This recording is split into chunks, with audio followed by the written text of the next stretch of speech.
একটু পরে নেন আমাদের মহিলা সদস্য ভাই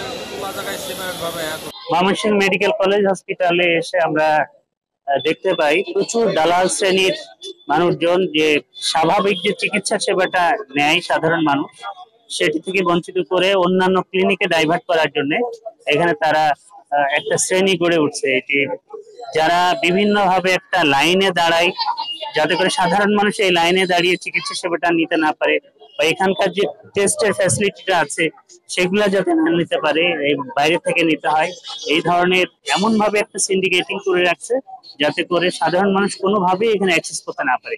তো সেই ব্যাপারে আমরা আজকে অভিযান করছি। এখানে আমাদের ম্যাজিস্ট্রেট আছে, মোবাইল কোর্টের মাধ্যমে আমরা এই অভিযানটি পরিচালনা করছি এবং আমরা ইতিমধ্যে 16 জনকে আটক করতে সমর্থ হয়েছি এবং আমরা মোবাইল কোর্টের মাধ্যমে সাজা নিশ্চিত করা হচ্ছে তাদের। এই অভিযান 2 দিন পর পর অব্যাহত থাকবে যাতে করে এখানে কোন ধরনের দালাল শ্রেণী গড়ে উঠতে না পারে এবং সাধারণ মানুষ যাতে এই চিকিৎসা সেবাটা নিশ্চিতভাবে পেয়ে পায়।